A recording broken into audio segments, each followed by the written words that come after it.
Let's start from our very first story. President John Dramani Mahama has made key changes to the leadership of the Ghana Armed Forces, appointing new acting service chiefs.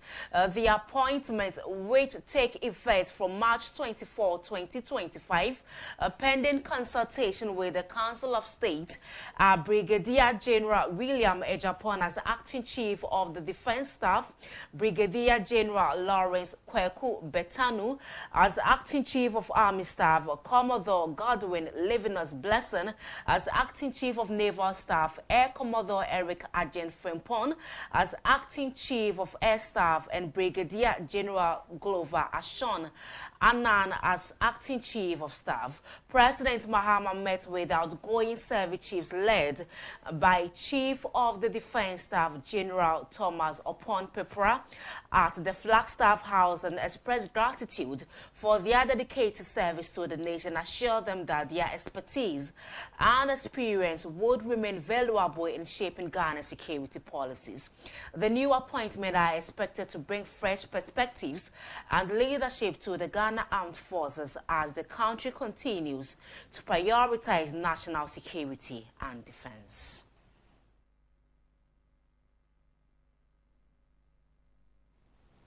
Away from this, in a significant blow to opioid trafficking, the Customs Division of the Ghana Revenue Authority has intercepted a massive container of opioid drugs worth approximately 20 million Ghana cedis at the Tema port. The seized shipment, intended for transit through the country, contained unlabeled and illegal opioid medications.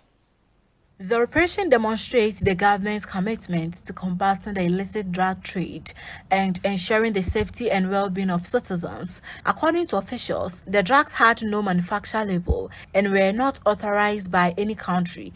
Minister of Health, Kwabena Mita Akando, assured that the government is committed to preventing Ghana from being used as a transit point of opioid trafficking. When we check the labels, there are no, manufacturers on the labels.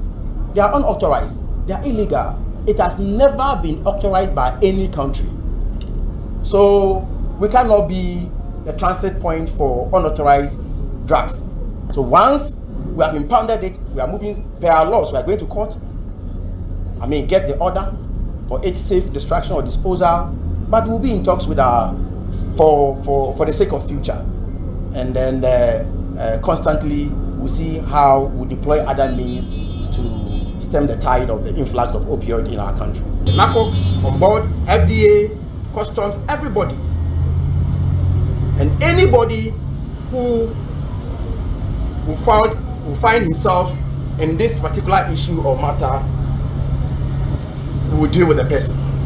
I've asked the whereabouts of the exporters or the importers, and very soon I'll be updated on their current status. The authorities are currently investigating the matter and will take necessary actions to dispose of the seized drugs. According to the minister, security agencies have been working diligently behind the scenes to combat these illicit activities. However, they required a political drive to take action.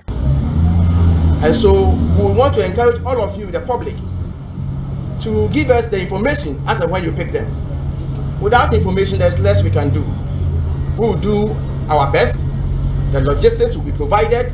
We will open our eyes. But we encourage you to also give us the tip-offs. It's believed to be going to Niger. And last night, I was in talks with the minister responsible for foreign affairs. We are contacting the Niger government to know whether or not they have okayed such a consignment. Even if they have, we will not allow our ports to. The government has assured that it will work with international partners to tackle the issue, emphasizing the need for diplomacy in handling the situation. And a group of men and women from the Tema West constituency are urging President John Dramani Mahama to appoint Madam Edita Wilson as the municipal chief executive for the area. They believe she is the ideal candidate for the position, citing her tireless effort to support the constituency and advocates for their welfare. This endorsement comes as the Tema West Municipal Assembly continues to work on community improvement initiatives. According to the group, Idisa Wilson's dedication to the community makes her the perfect fit for the role. They are confident she will bring meaningful development to the area if given the opportunity. West Ward, in so called 1 month, 2 weeks. Madam Edita Wilson, now that romantic, or man lacking so. Me and me tea here, make us minimum case. Me and me dear him, making sure say soon Obian side akabi. O mam one besi afo. Mbenyifo na obo mo so masene making sure say o ma brabo be de ebekuyi. Ye ma minimum amaye mpenyifo mutumi nante, ebinbo mutumi ye adwuma. Okomo bo nkakaka. Enti MC adwuma no waya nsa oye Madam Edita Wilson. And it's in our Mayagada Wade, no, Yapede, Yane, Papa John Dramani Mahama, Ozzy, Abuzibon Ozamano, as MC. Nalanka, one from Manumpo, I started the Jumadado. Yes, you want to soon. Water shortage, Abba, shortage, you know, Ako baby baby, Sakuman Nazina, a frana Waba, or the Tankanaban Waba supply soon. And see, the minion pay was started a Juma, was started already MC a Jumano, and see a best. What was the MC in the Bamano? The group also highlighted the need for gender balance in leadership, emphasizing that Idisa Wilson is the only female candidate vying for the position. They argue that appointing her would be a significant step towards promoting gender equality in local governance. But for Zamana, he will continue the job. He's not going to start the job. He has already started the job. I started Jumano the Dado. And see, apart from that, so I'm a loans because I want to check a crab. I want to check a crab and some loans or them Messiafono. Apart from that, so the agent officially, I'm before I want to Munko baby, I'm on Kakra. No, I'm on Hampers Kakra. No one's going to dash on with you. And I think there with this, you know, it should be given the nod. The Member of Parliament for Brekum West, Dian Dixon, has applauded the Minister of Roads and Highways, Gavin Kwame Abuja, for providing a crucial update on a delayed road construction project in his constituency. The project, initiated by the previous administration, had been stalled, leaving the community in uncertainty. The MP, Chedria, had filed an urgent question to ascertain the project status, prompting the minister's updates. According to the MP, the roads in his constituency are in a deplorable state, and the community has been left without explanation of the delay. He alleged that the previous administration had played politics with the project, initiating construction just before the December polls, only to abandon it after their defeat. On the 13th of October, and mfidie bi ba so mo betutu ye na se se dia sai kwan no kora mfuturo ama day in day out akwanhyi ahodo a nipa ewu ewo kwan no so da stores ahodo ewo kwan ho nyina bebre atoto omo nnwuma mu mfuturo e ha adwene na rehosam ne se enkaye be free dry season ansu ahase ye to nsu nso to a enkuro no district capital gene untumi nkro so from one side to the other ateche nko a enti a major headache not only for Brekum West but 6 constituencies linked together. Esan linki Cote d'Ivoire. Roads Minister Mebona Basu Esan say wamayanya the true picture of the situation because on the 2nd April 2024 ena yewura asenso boache sabre no oye Roads and Highways Minister eba gene be shortcut and so mo de kwan na ma contract na yemu bi ehunu said na enye no kurisa na say kwanya yakate sword on the 2nd April 2024 afidie ba kwan no so 13th of October. The MP assured his constituents that, according to the minister, the roads will be constructed soon, ensuring smooth transportation and services in the area. Sir, by that no execution one commencement certificate and there is a quantity of economic importance to the country Ghana, not only my constituency minister Ashabose the omobeye ama ye move process no forward obeye ama process ye move ama kwan no contractor akọ site na wetumi akoye contractor mo de adwuma no ama no I have no doubt about his competence. Rango Construction Limited. On a year Kumasi Suame interchange. Waye Juma a ye became techimenti akumadan kwan on a year makofa so mahunu quality of work will be to me aye. Ndimpa ye na ye bose ebe move processes na kwa nim na contractor na kwa site ni monimu ya na kwan no ye to me aye. I know and I'm reasonable. I'm not demanding say was say ye wie kwan no this year and next year because 119 kilometers asphalt and so and yes apiti and a contract some obodi no 800 million. Let's do NPP story now. The National Women's Organizer for the New Patriotic Party, Kate Jimfua, has commissioned and handed over a 60-bed capacity hospital to the Achim Takro Wasi community in the Denchembo district. The facility is expected to improve healthcare services in the region, benefiting thousands of residents. The hospital, built in collaboration with the Village Girl Foundation, a non-profit organization founded by Madam Jimfua's daughter, boasts state-of-the-art facilities, including a restroom apartment, a new laboratory facility, and renovated old buildings. Speaking at the ceremony, Madam Jimfua emphasized the importance of quality healthcare and education, highlighting her commitment to supporting her community's development. Ana na yenim se na hatie asana eja ho ba ye bu ye nkwanchi ba ye no na ne ma bi enkoyi wa ti me decide say adena ye ntimi fa health center no ye see facilities bi a ebetimi ama ye polyclinic because na amantem ha nyina na Takoradi hospital na obi aba enti sedu ye nso so a ye se ye bi no na ma ye see sa facility ward is 60 bed.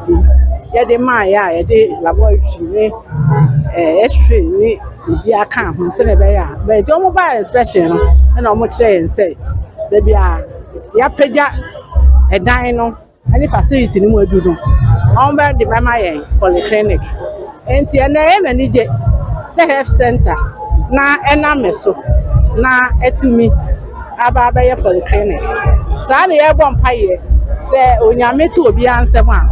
The facility is expected to significantly improve healthcare services in the region, benefiting thousands of residents. Dignitaries present at the ceremony praised Madam Jimfua's philanthropic efforts, acknowledging the positive impact of her work on communities.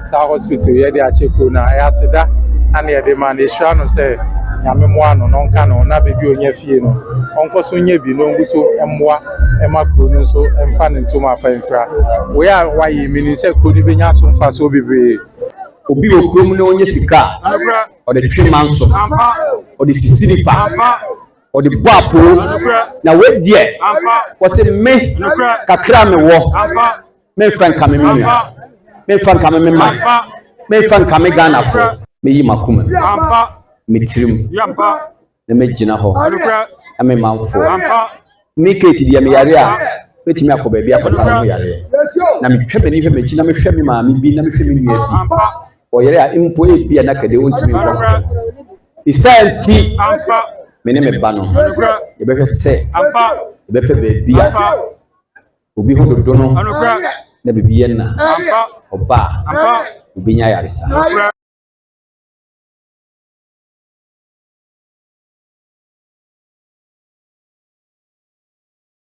School has held a grand homecoming and instrument ceremony to honor the face of SHS winner in the Bono East region.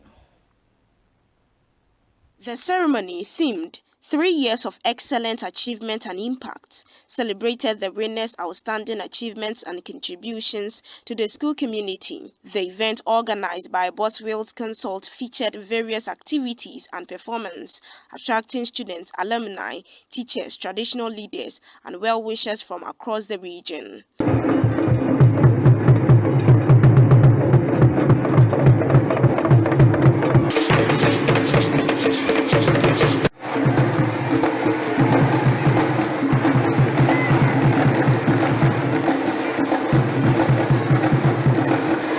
According to Antwi Buasiako, CEO of Boswell's Consult, the ceremony's significance lies in its contribution to students' growth and development. He applauded supporters, including the Ghana Tourism Authority and Safari Tissue. The event has been a huge success, and we are grateful to individuals and organizations, including the Ghana Tourism Authority and Safari Tissue, for their support, Buasiako said. However, Buasiako stressed the challenges faced in organizing such an event and called for additional support and sponsorship from corporate institutions and individuals.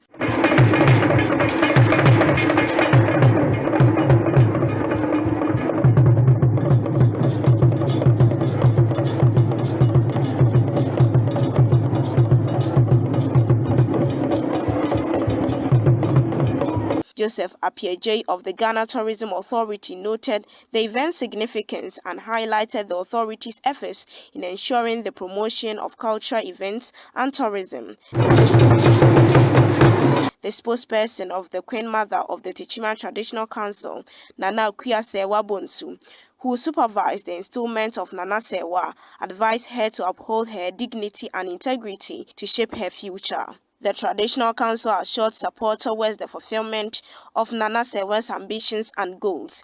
The newly crowned winner of the Face of SHS, Nana Sewa, shared her inspiring ambitions, focusing on supporting vulnerable groups in the region. Her key initiatives include providing young girls with sanitary pads to promote menstrual hygiene and dignity, and reaching out to persons with disabilities in the region, aiming to improve their quality of life and inclusivity.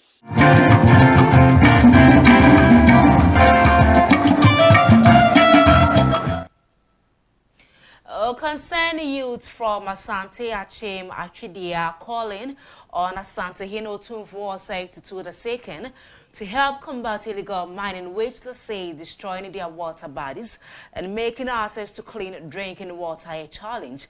The youth, represented by Assembly Member Patrick Antwi notes they have reported the issue to authorities but have not seen any sources prompting them to seek the Asante Hino's intervention.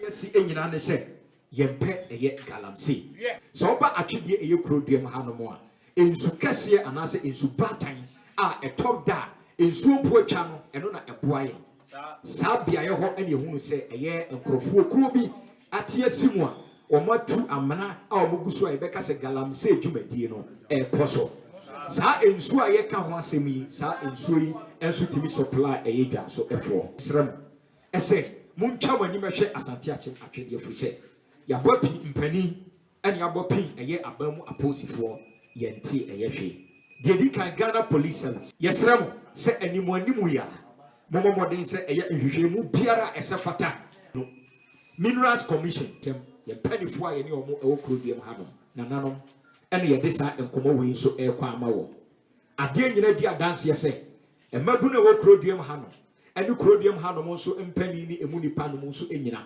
sei ena won ese sei adenti ena won atemudin na eye galamsey nsensem. Still to come, the Consumer Protection Agency is urging Parliament to expedite the passage of the long-awaited Consumer Protection Bill. More stories coming up, including international and sports. Stay.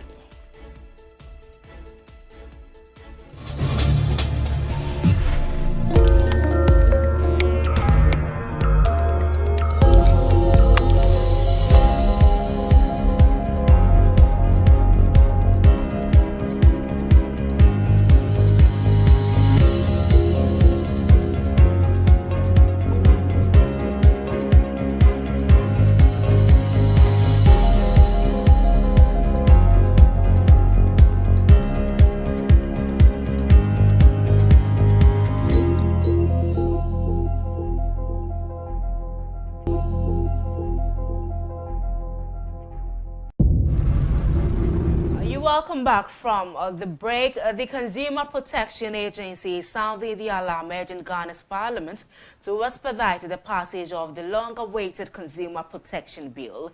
This comprehensive law aims to protect consumers from substandard and unwholesome goods flooding the local market. According to the Director of Consumer Mediation and Arbitration at the Consumer Protection Agency, Nana Prempe Aduhene, the absence of a robust consumer protection law has created a regulatory gap, allowing unscrupulous businesses to thrive. The bill stalled in Parliament for years would provide a legal framework to safeguard consumer rights and hold businesses accountable. The proposed law will also promote fair competition by encouraging a level playing field for businesses to operate, promoting innovation and growth. Before Parliament, the former Parliament, even the one before 2013, was sponsored by the Consumer Protection Agency. We paid for it fully for the draft to be done. We've done enough for it to go to Parliament, have its first reading, have its second reading. It's unfortunate that the state does not see it necessary to pass the bill. Probably I see that because the state also controls some of the institutions like the utility service providers who are always in loggerheads with consumers. Probably they think that when the consumer bill comes into effect, most of the things might go against the state itself, and therefore the reason why they are dragging their feet. But once, as I said, once you are a consumer and I am a consumer, if we bring our heads together and we say that, look, the time is now, pass the consumer bill so that at the end of the day I can be protected. My brother, you know, we have scattered bills that we claim are protected consumers, but they are not doing that at all. If we have the consumer bill in place, so many things will change, so many lifestyles will change. There is no way any institution will allow a product to come into this country without going through the normal process, like the paints that we are talking about. By passing the Consumer Protection Bill, the country can take a significant step towards safeguarding consumers' interests and promoting. A recent report by Old Mutual has illuminated Ghana's financial habits, revealing that 38% rely on family and friends for financial support every month. This translates to 4 out of 10 people depending on their loved ones to make ends meet. The 2024 Financial Services Monitor report shows that 23% of Ghanaians take loans from family or friends, 15% take loans from SUSU, and 13% take loans from financial institutions. Borrowing increased in 2024 compared to 2023, with more Ghanaians borrowing from trusted sources. However, only 22% of Ghanaians are confident in the Ghanaian economy, up from 17% in 2023. Despite this, 80% of Ghanaians believe their financial situation will improve in the next 6 months. The report also notes a decline in the number of Ghanaians who resort to their savings for short-term spending from 61% in 2023 to 18% in 2024. Group Head of Knowledge and Insights at Old Mutual Ghana, Bayokazi Madudi, explains that the report aims to provide a deep understanding of the working Ghanaian market and support Old Mutual's drive to champion financial well-being. I think the biggest insights is particularly 3 things. One is people are very much interconnected in managing their finances in tough times. They are leaning on family and friends for support. 38% of people receive money from their friends and family every single month to make ends meet. Borrowing behavior is on the rise. People are taking more loans, both informally and formally. And also savings remains a priority for people. They're still trying to save towards their businesses, their futures for their children in education, and also their homes, to buy homes and improve their homes. So saving is still an important thing for Ghanaians, but it is... The MasterCard Foundation, in partnership with Agri Impact Limited, through their Happy Project initiative, has created over 326,000 dignified jobs for Ghanaian youth in the agricultural value chain.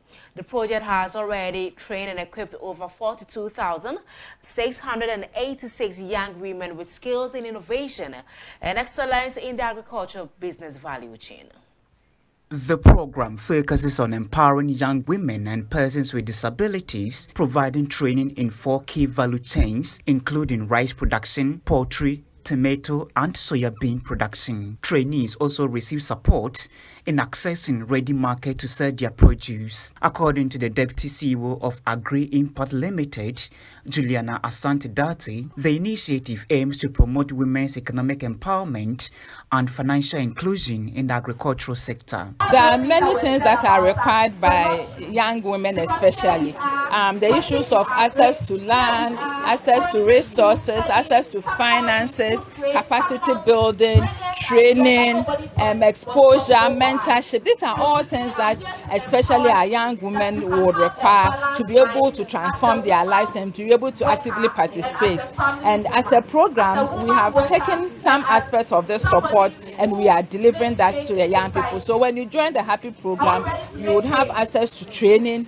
We also provide starter pack support in the form of improved seeds, fertilizer, day-old chicks, feed, vaccines. We also importantly would help you access market because we are working closely with the private sector because we believe that the private sector provides us the infrastructure and the support system to help especially the young people who are not very experienced in agribusiness. A board member of Agri Impact, Mami Nyameche Note, highlighted the program's impact on young persons living with disabilities, emphasizing their focus and hard work. She stressed the focus and hard work of these individuals, encouraging organizations to provide opportunities for them to contribute to society. We are seeing the impact that they are making into the agribusiness value chain. As we know, a lot of our a significant number of our women are employed in agribusiness value chain.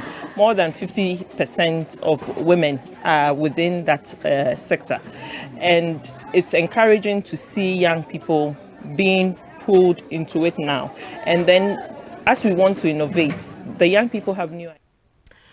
Coming up shortly on the international front, Yemen faces years of war, economic collapse and famine, leaving millions struggling to survive this day.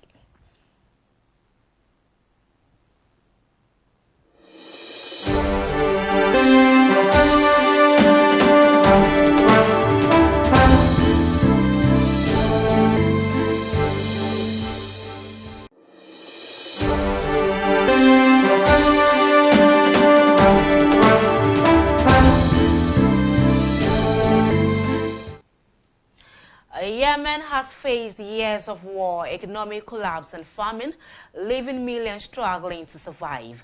The 2015 Saudi-led intervention worsened the crisis, with the airstrike destroying homes and infrastructure. The recent U.S. airstrikes and Houthi attacks in the Red Sea have further escalated tensions. The United Nations warns that the Yemeni civilians are the ones who could end up suffering the most from the conflict. Yemen's people have endured relentless suffering for years. War, blockades, and inflation have left them struggling to get enough food. Right now, Yemen is experiencing one of the worst famines in modern history. Millions face starvation. The UN is warning the latest U.S. airstrikes and threat of more could make their suffering even worse. People were safe in their homes at dawn when the airstrikes hit civilians. There are injured people in hospitals, and even those who were already sick panicked because of the bombing. We have done nothing wrong.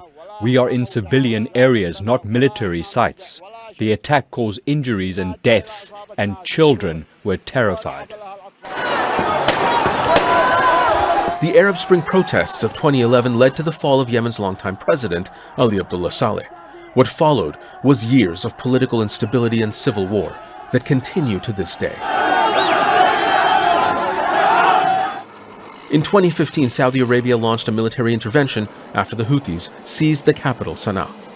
Saudi Arabia, the richest nation in the region, waged an aerial bombardment against Yemen, the poorest.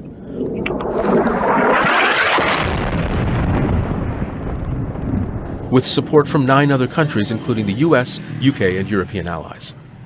Thousands of people were killed, and homes and hospitals destroyed. Yemen's humanitarian crisis deepened. Today, Yemenis remain trapped in a cycle of poverty. Since October 2023, the Houthis have attacked merchant ships linked to Israel and US naval vessels in the Red Sea, an act of solidarity with Palestinians in Gaza, aimed at pressuring the US and Israel to end the war. Those attacks stopped in January after a ceasefire was agreed between Hamas and Israel. But the Yemeni people have... Ghana's national football team, the Black Stars, has commenced training in Accra, with 9 players reporting for duty on Monday. Also, Ghana's under-20 national team, the Black Satellites, are in Morocco and are gearing up for a mini tournament from March 17 to 25. This tournament is a crucial part of their preparations for the Total Energies Under-20 Africa Cup of Nations in Côte d'Ivoire.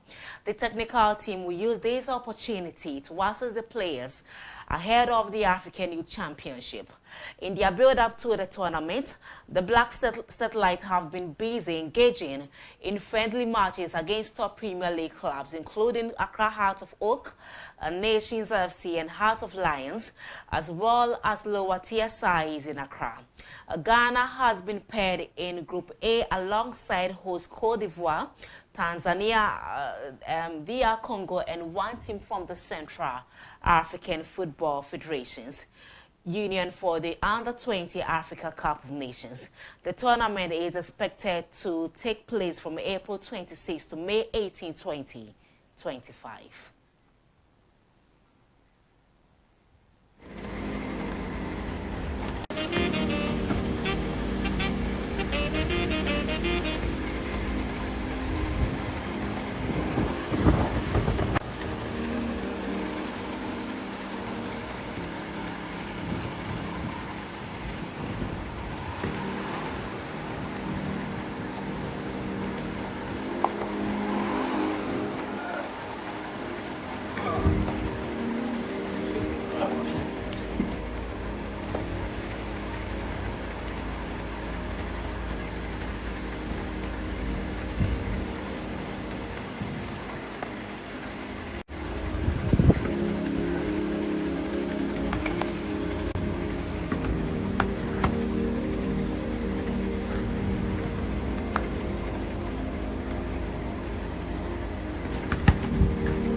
And that brings us to the end of sports. We take a recap of the top stories. President Mahama has made key changes to the leadership of the Ghana Armed Forces, appointing new acting service chiefs. Ghana Revenue Authority officials intercept a massive container of opioid drugs worth approximately 20 million Ghana cedis at the Tema port. On the international front, Yemen faces years of war, economic collapse, and famine, leaving millions struggling to survive. In sports, Black Stars commences training. And I am Sandra, and BOAHEN up next is ESA. Thank you so much for joining us this morning.